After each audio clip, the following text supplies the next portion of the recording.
Sveiki, zēni un meitenes! Jūs klausāties kopā ar Jēzu. Šeit mācīsimies, cik ļoti Jēzus tevi mīl un ka viss, ko tu dari, ir īpašs, ja dari to kopā ar Jēzu. Tevi sagaida kāds jauns un aizraujošs Bībeles stāsts, ko tev sagatavojas pats Dievs. Vai esi gatavs? Šobrīd skan atverot Bībeli sākumskolas vecuma bērniem. Šis būs A gada, 2. ceturkšņa, Dievs ir ar mani, 13. nedēļas lasījums. Piektdiena. Mans Dievs vienmēr ir ar mani. Atver savu sirsniņu Dieva vārdam, ko tūlīt dzirdēsi.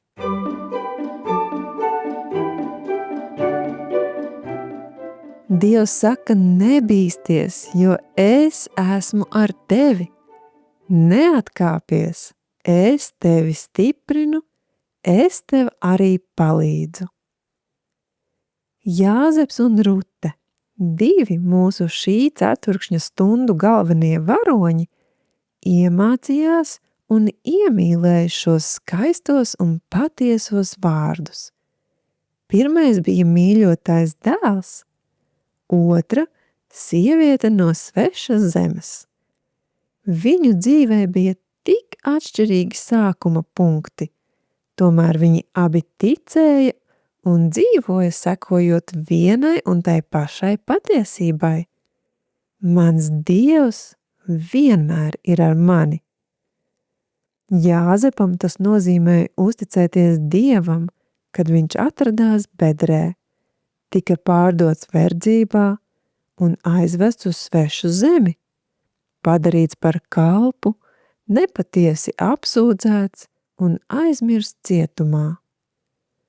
Rutei tas nozīmēja uzticēties Dievam kā atraitnei ar salauztu sirdi, kā vientuļai ceļiniecei, kas atstāja savu zemi un tautu, kā svežzemniecei jaunā vietā un kā nabaga vārpu lasītājai, kura cenšas atrast pārtiku, lai izdzīvotu. Ne Jāzeps, ne Rute nevarēja redzēt sava stāsta laimīgās beigas. To varēja tikai Dievs, jo viņš redz beigas no sākuma un pamana visu. Dievs bija ar viņiem neatkarīgi no tā, kas notika viņu dzīvē. Kad tu dzīvo, zinot, ka Dievs vienmēr ir ar tevi, tu vari nomainīt raizes pret mieru, neatkarīgi no tā, kas notiek tev apkārt.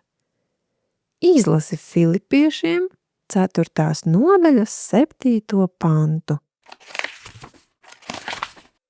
Un Dieva miers, kas ir augstāks par visu saprašanu, pasargās jūsu sirdis un jūsu domas Kristu Jēzu. Jēzus tevi aicina uzticēties viņam un arī izbaudīt šo lielo mieru.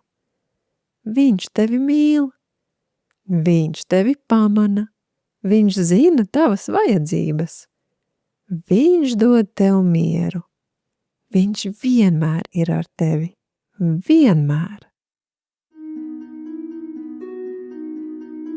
Padomā un pastāsti. Kādi tavas dzīves notikumi ir tev ļāvuši saprast, ka Dievs vienmēr ir ar tevi? Vēl pēdējo reizi dzirdēsim šīs nedēļas atmiņas panta dziesmu, bet es ceru, ka tu to dziedāsi arī citās dienās.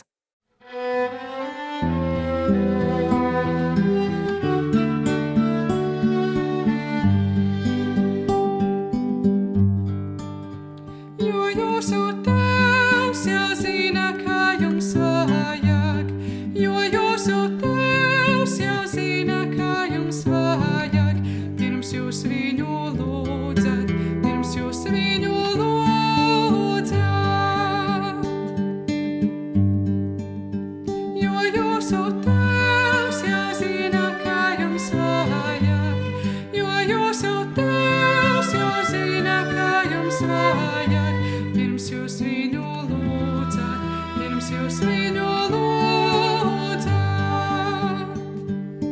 Mateja 6:8.